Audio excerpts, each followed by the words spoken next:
Powerful factions aren't hard to come by in Warhammer 3. With nearly a decade of development and power creep, there are more factions than ever who you could say are the tiniest bit overpowered. But today we're looking at the very best of the best, the strongest of the strong, and the most overpowered factions in Total War Warhammer 3. Also keeping it to one per race, otherwise a lot of races would take over this entire list. Coming in 10th place we have Drazhoath the Ashen. Now I could have put any of the Chaos Dwarves on this list because even without any extra effects, their base racial mechanics allow them to be one of the most powerful forces the world has ever seen.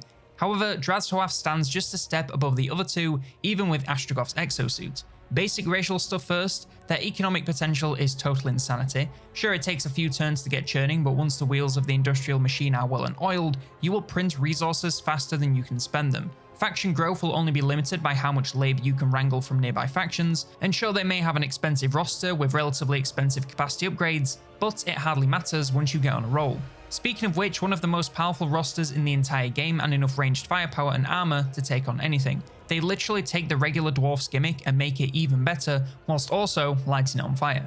Drazhoath himself lowers the cost of capacity upgrades and increases the output of armaments, essentially making upgrades a lot more affordable. Admittedly, his army focus on Kadai is kinda questionable as they kinda suck, but even without extra upgrades, the Chaos Dwarf roster is plenty broken. Now he's only in 10th because of just how long the industrial machine takes to get started. It is amazing once it gets going, but you have to go through a pretty tense period to get to that point. Their early roster is much weaker than the regular dwarves, so you do have to limp for a little bit before you can fly.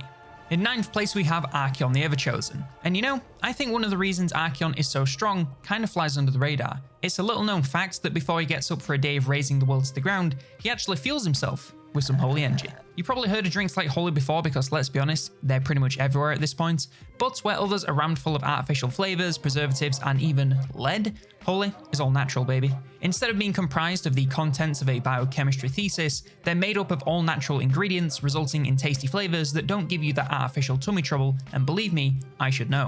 Plus, if you compare the cost to traditional energy drinks, you're looking at 2/3 of the price, and you don't need to find a place to store 50 cans, and you don't need to worry about all those artificial ingredients. They have like a billion flavors to choose from, they have taster sets so you can try before you commit to a full tub, and if you're going late into the night or simply aren't a caffeine fiend, they also have iced tea and hydration. Straight up, I need hydration to function post-exercise, especially in summer, so don't sleep on your electrolytes. Check them out at the link in the description. I genuinely really enjoy Holy's products, even if I did forget to make my contractually obligated ads for like a year. Sorry about that, guys. Anyway, if you click the link below, you'll still get £5 off your order, so check them out to give them a go and support the channel. A huge thanks to Holy for continuing to partner with the channel, and I promise I'll try and be a little bit more regular with these. Alright, back to the list. I feel like you just kind of have to have a Warriors of Chaos on the list when talking about overpowered factions, and if you're going to have one, you might as well have John Warriors of Chaos, aka Archaon the Evercentrist. He's the best by kinda default as he leaves all options open and empowers them all. Now sure, he may technically favour Undivided, but he can easily make use of everything from every other branch with a minimal amount of research and effort. This gives him access to the largest unified roster in the game, alongside being great in every other aspect of his game. Diplomatic relations aside, it's bangers across the board. More Gifts of Chaos Undivided is great. Faster research and more souls per vassal is great.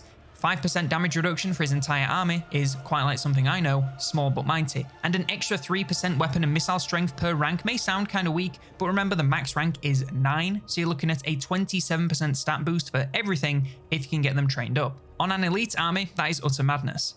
Archaon is also a great army leader, being a scary-ass battler in melee, stupidly fast and devastating charger when mounted, and a damn powerful caster with his excellent mix of spells. He may not be as powerful out the gate as some of the more demonic warriors, but by the time you reach the mid-game, he'll surpass them so definitively that it's really no competition. And this guy's in 9th place, so that should tell you just how much farther we have to climb. He's no higher because the Warriors of Chaos gameplay, while strong, does take a bit of build-up to get to the climax. You're going to be edged for a good long while, and whilst I may like that oiled up on a Friday night, in my Warhammer games, I kinda just want to get to busting as soon as possible. Coming in 8th place we have Skulltaker, a lord from a recent DLC being a nightmare for balance. Colour me shocked and aghast. Honestly, this one pisses me off a little bit because where other factions feel overpowered in a way that may not have been entirely intentional, Skulltaker is so obviously broken that there is no way CA didn't know it would happen. Like, I can see how they'd give Malagor the gimmick of leadership sapper and not really think about how everything might stack together to be broken, or how players might farm settlement battles to farm monsters on Rakarth. But the literal only possible outcome of Skulltaker using his mechanic to his fullest is his faction being so overpowered that he kinda stops being fun. Once you get to the later tiers of the Cloak of Skulls, it just becomes blatantly obvious that this was not tested beyond maybe 25 turns. It's mainly the Pirate Lord Skull that causes Bloodhost to continually replenish post-battle, and at max tier, allows Skulltaker to summon them every single time he beats a Lord. This will inevitably result in a snowball of infinite Bloodhosts that never die, drowning the map under the sheer weight of them. Just take a look at this campaign from Monsters Abound where he has 87 armies by turn 77. Everything else in the cloak is also pretty strong, but it's nothing as mind-numbingly broken as constantly summoning free armies. I genuinely don't know how it got past QA because it is so blatantly broken if you're getting anywhere near completing this thing.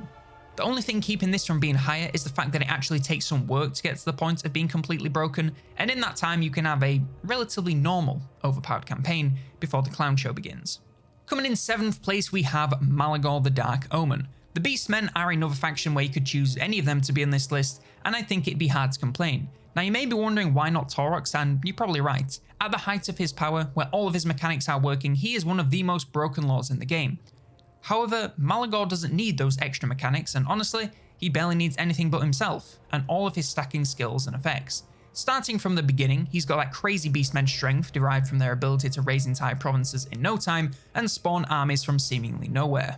On top of that, he's got some neat stuff for shamans and an improved movement range. Doesn't seem too great, but just wait for his army and skills. A huge increase to Beast Path's movement range is absurd for getting around the map. A total block for enemy replenishment in the local province is frankly absurd, but not as absurd as his leadership reduction that stacks with his unique skill line, which all added up allows you to reduce local enemy leadership by 17 before you even enter battle.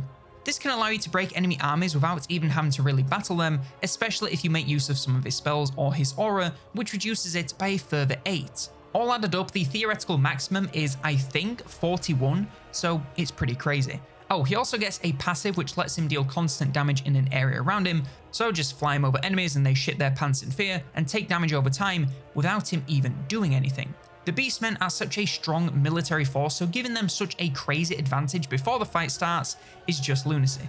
Where Taurox may be more overpowered once you master his minor complexities, Malagor is just simply broken. Coming in 6th we have Grimgor. I recently ranked the greenskins, and whilst Grimgor came in 2nd, I did say he's probably the most powerful for your average player, and boy oh boy does that make him great for this list. There's not really a lot to say here about his intricacies and how everything interacts to make him strong. The dude is just really good at fighting, and his faction keeps up with him really well. It's pure melee spam, focusing on Black Orcs as soon as you can. You got Black Orc Big Bosses up the wazoo, who are another insanely strong melee hero if you feel like giving them a cheeky spam. His army can move further post-battle victory for speedy movement from battle to battle. He makes Black Orcs cause fear, so alongside melting whatever you put in front of them, they'll also cause them to break even faster. And he probably has the best wire out of anyone, doubling up the damage bonus, especially considering his melee focus. But by far, the most crazy addition is that 30% post-battle loot bonus. It is just absurd, and if you play him for like 3 turns, you'll quickly see why. You win a single decently sized battle and pretty much set yourself up for life. The snowball this allows you to roll is frankly insane, as you use that gold to rush settlements along to get Black Orcs, use more bonus cash to fill your armies with Black Orcs, and then just rinse and repeat until you have a trillion gold and no worthy foes in sight. Absolutely, Grom and maybe even Skarsnik can become more powerful as an overall faction than Grimgor, but none are as easy to get to the same point, making Grimgor just a total nutcase to play. Coming in 5th place we have Orion. Honestly, the Wood Elves are one of the most sleeper broken races in the game. Since their DLC and updates at the end of Warhammer 2, they've been one of the most terrifyingly effective races in the game, and it's really down to how singular their focus is. They are totally committed to magical forests with no need for anything outside of them. This results in them being able to take one over, raise everything surrounding it to the ground until they can heal the forest, and jetting off to the next one before the local residents can even react. Add on that magical forests are some of the most difficult settlements to attack, with the aggressive local penalties for non-Wood Elves and their scarily effective roster, and it's hard not to stomp the world when playing as them.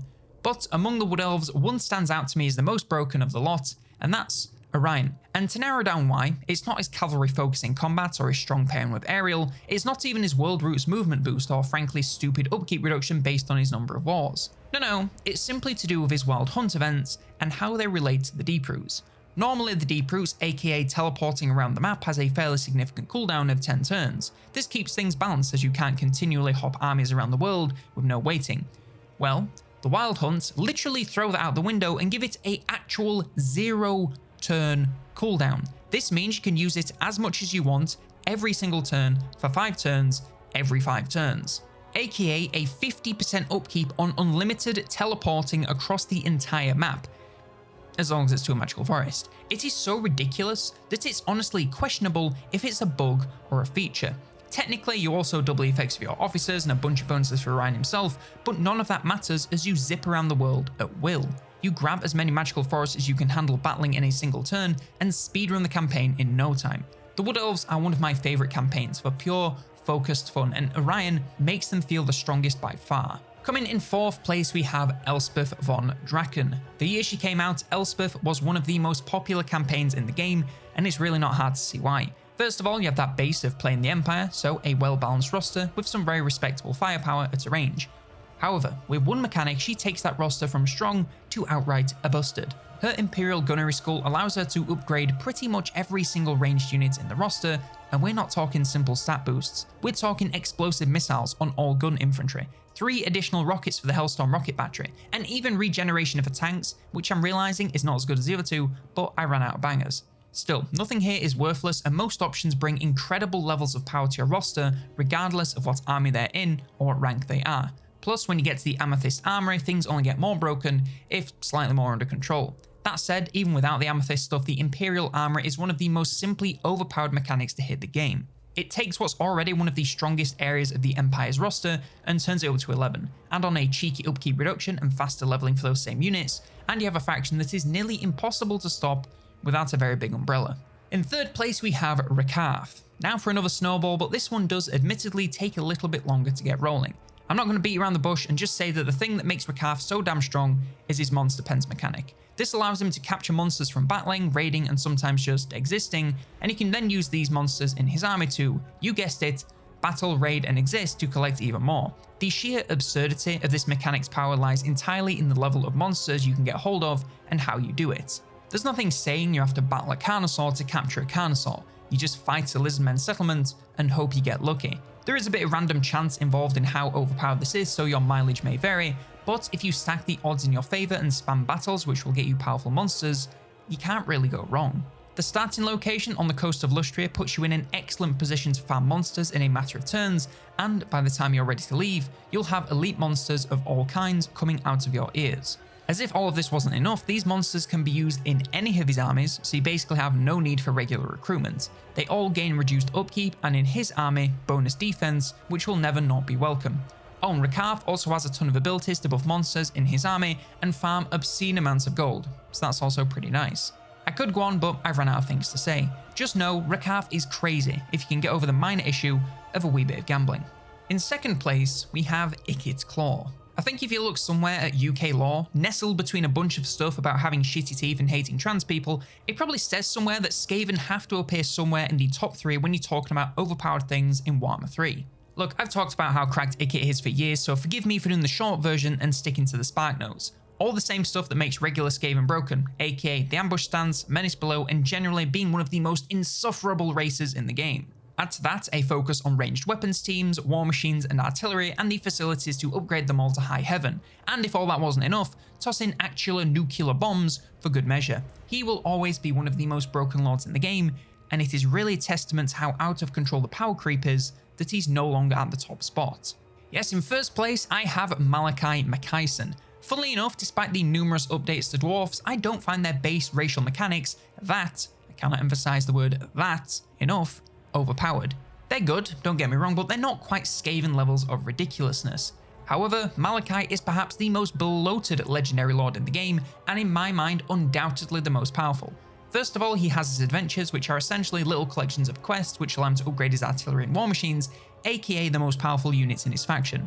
He also has his Spirit of Grungy warship, which allows him and nearby armies to recruit no matter where they are, and receive all kinds of bonuses in battle, including summoning a free legendary Thunderbarge. This is on top of his ability to take settlements and print gold by the megaton, and as if all of this wasn't enough, he starts with Gotrek and Felix, and whilst they may not be the strongest heroes in the game, they're still damn good and hero spam will always be powerful. He is insane levels of strong whilst also being equally insane levels of fun. I really don't know how they did it. He should be a total bore to play because he is just so good, but he's placed in a location so inhospitable and given quests that take him to locations so out of his way that it just about keeps him kind of balanced. For my money, both the most powerful lord in the game alongside being one of the best designed. Makes Thrones of Decay well worth it by himself before you even think about Elspeth and the other one. But what I want to know is, who do you think is the most powerful faction in Total War Warhammer 3? Honestly, this was an incredibly hard list to write and order, as so many feel so strong I wouldn't be surprised if there were plenty I missed. Let me know down in the comments below. Quick reminder to check out Holy at the link below and get £5 off your first order using code Kernel5. Like, subscribe, and if you want more Warhammer 3 top 10 videos, then check out this one for the most underrated campaigns in the game.